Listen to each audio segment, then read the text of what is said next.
The Royal Rumble is in the books. We are on the road to WrestleMania, and I think it's going to be a very, very interesting road. Let's talk Royal Rumble. I enjoyed this show. I thought this was a good show from the WWE, and I thought that they put on a very enjoyable program, and one that I think, like I said, there's a lot of talking points coming out of it. Couple of issues before we get into it. The pacing does suck. It is what it is.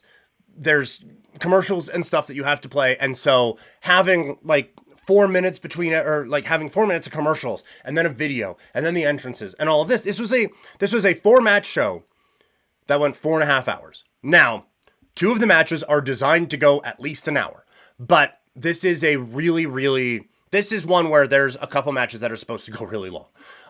But 4 matches for 4.5 hours is a lot to ask of people, I will say. Now, your boy watched it the next day, so there's a lot of fast forwarding going on, so I thought it was fine. But I can see where those complaints are. The other issue, the music sucks.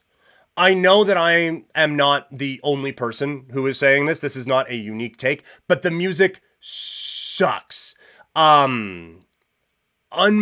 Just you a lot of times, you go back and watch any Rumble, and aside from songs where there's copyright issues, the music hits, you know exactly who it is, and the crowd goes nuts. Basically, 75% of the time, people, you would hit the music, no one knew who it was. And me, I didn't know who it was. I watch the product every week, I play the video games, and about 75% of the time, I was like, okay, which one is this? Who? And then you see, and because they don't have the full, like, screen anymore, and it's just the little walkway thing, which is good because they can jam more people into there, and so, like, for them, it makes sense, but we don't get the big video thing where it says, oh my God, it's this guy. And so you're just looking like, I don't know who this is. Do I get excited? Do I not? And then we see him walk down and it's oh, hey, okay, back to the ring now. Like that shouldn't happen. Like even 5 years ago, you would hear a theme. It's like, I know who that guy is. And it started a little bit with the women's one, but that's because they didn't showcase the women as much. But in the men's one too, like it was just, the theme songs are awful right now.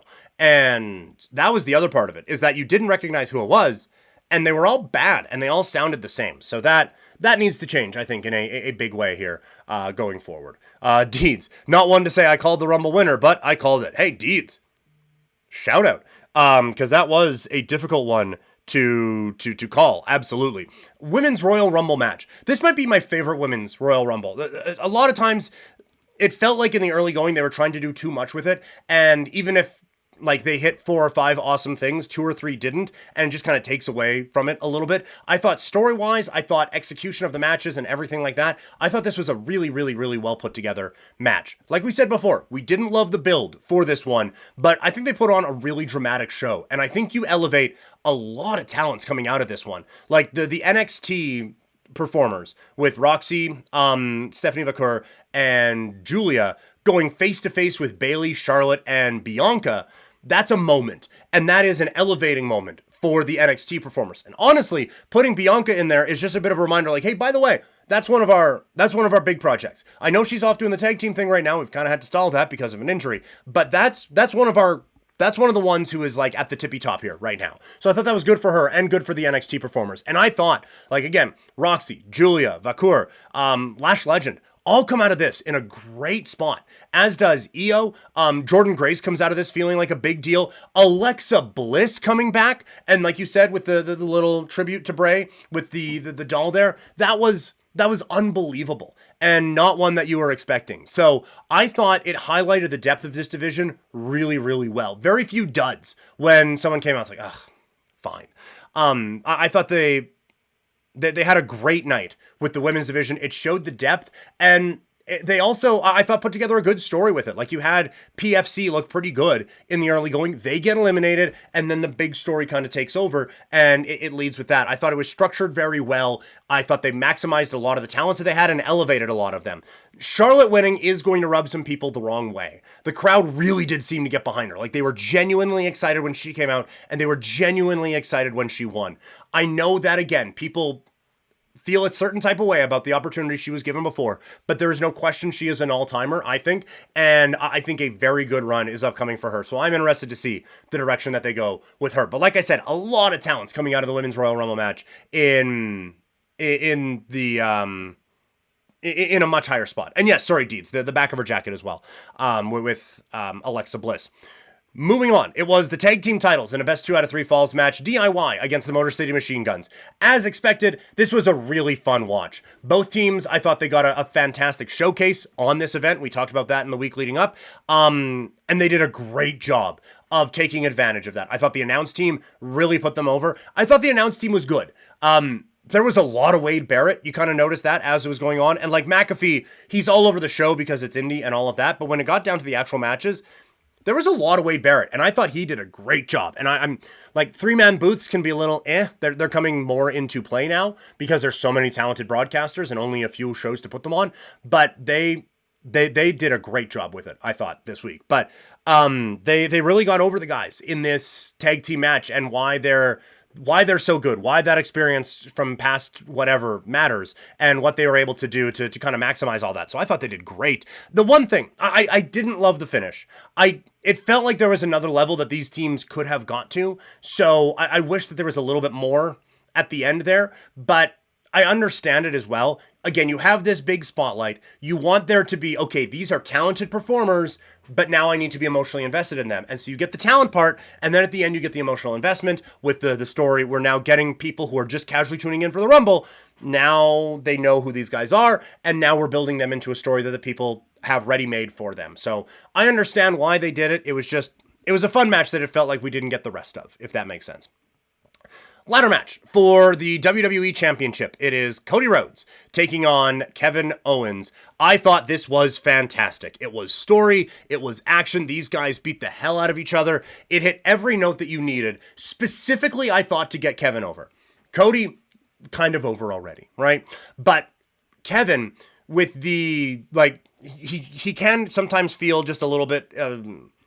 whatever, taken for granted. And, oh, well, he can lose this and he'll be fine. He can lose this and he'll be fine. He can lose that and he'll be fine. He, I thought, put on a great show, and it really got over how much of a badass and how much of kind of a dick this guy is. Ultimately, Cody gets his big move with the Alabama Slam, and he gets to climb the ladder and get the win. But a phenomenal match. I do have a couple of notes, though. I did think the Sammy story wasn't played up enough. You don't want it, because it is a fine line. You don't want it to be overblown. You don't want it to become the biggest part of the match. I think if Sammy was standing in the ring with a chair and he's looking back and forth and it's that's too much, right? And so, like, you get the wide shot and he's looking conflicted as Cody is kind of climbing up. So they were going for subtle, which the WWE is sometimes as subtle as a jackhammer, but they're going for subtle. I just thought it was too subtle.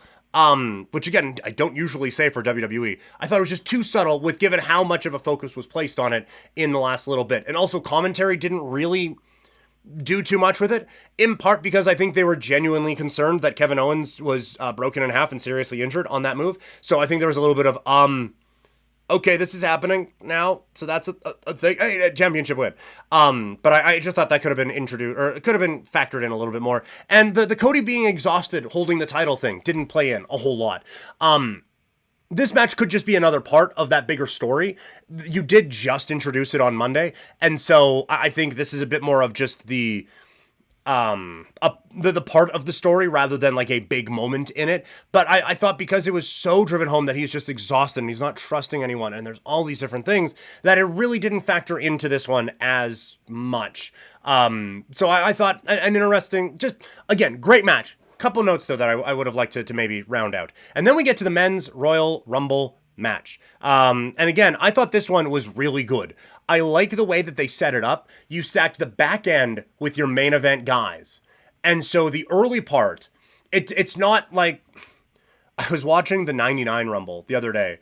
Like just, you go through and you watch all of them, right? And so I have that one on, and the big story is Vince and Stone Cold Steve Austin. They're 1 and 2, and then the corporation, whatever, jumps him, and Austin's off in an ambulance, and McMahon is hiding because he's not going to win the Royal Rumble. But he doesn't want to get eliminated and wrestle these guys or anything like that. And so there's this like slow, like, okay, these guys are coming out, these guys coming out, and it was the worst. It was so bad because no one coming out you thought was going to win, even not knowing who wins.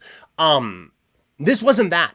Like, you had very entertaining start with Penta and Ray, and maybe they'll feet touch, maybe they don't. But you tell an interesting story with Chad Gable in the beginning. Yeah, Penta was probably out on that one. But they didn't touch at the same time, right? Like one touched and then he lifted it and the other one touched, right? That's the story. But still, like, and then you have Chad Gable, and they can tell the story about how he's looking for this lucha expert, and all these luchadors are coming down and beating him up, and all of those things. And then Jacob Fatu can come out and be huge and awesome, and he and Braun Breaker have a stare down, and you think, well, that's going to happen at WrestleMania at some point. So you had the early part of the match really build up the mid card and the young guys that you wanted to put that spotlight on. And then the main eventers take over in the back part of it, and you get these stare downs and all of that. I will say, and I said this watching it with my wife here, you have Cena, and you have Reigns, and you have Punk, and it's like, this is a stare down. Three of the biggest stars in the last 30 years of this industry, 20 years of this industry. And then Seth Rollins comes out, and I was like, I don't know if that's a comparison you want to be forcing people into. Because then you go from, all right, these are three of the greatest stars of the last 20 years, and three of the biggest stars of the last 20 years. And then Rollins comes out, and it's, well, these are three of the biggest stars of the last 20 years. And Seth Rollins here. Like, he is not on those guys' level. As a performer, he's excellent. But in terms of popularity and heights that they reached, yeah.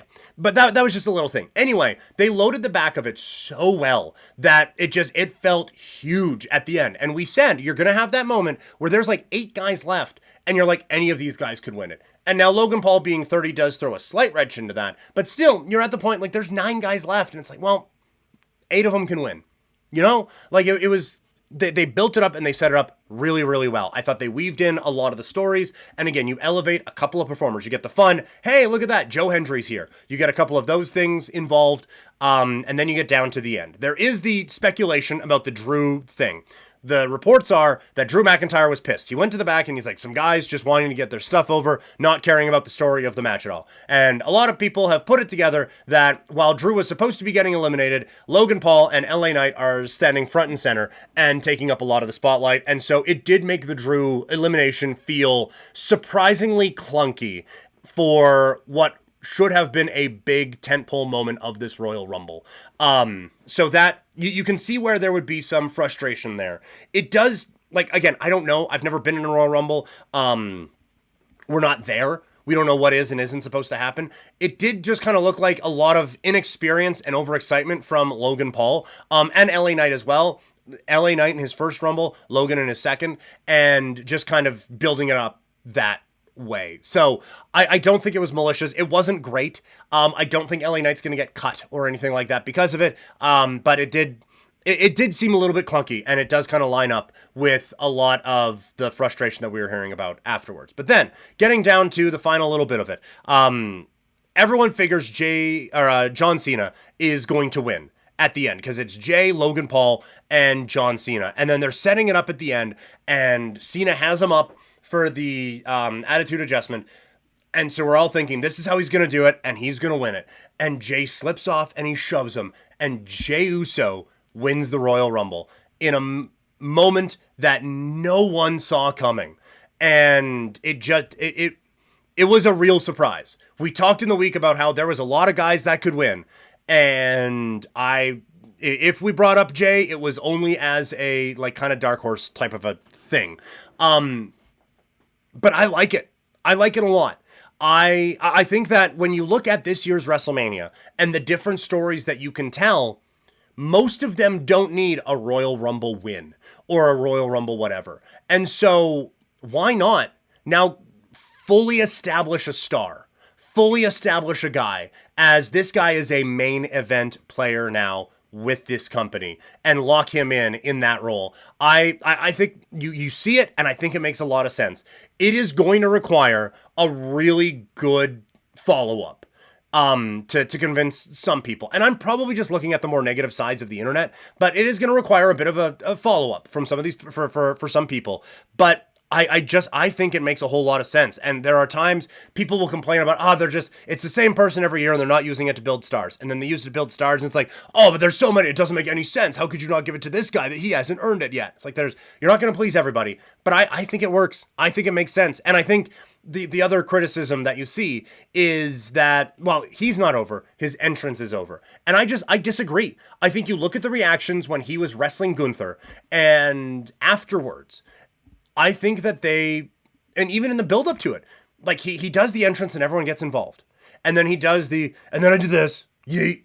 And then I do this, yeet. Like everyone, you get the sing-along part. But then when he's actually cutting the real parts of his promos, the people are getting involved. And the people are getting invested. And the people are getting fired up for him. And so I look at this as a very smart move from them. And it is a guy who the crowd has been getting with, and getting with, and getting with, and getting with. And now it really drives it home. So I like this a lot. There's a lot of people who don't, but I think it is a really, really smart move. Overall, this was another good show from the WWE, and I'm very intrigued as we start the road to WrestleMania.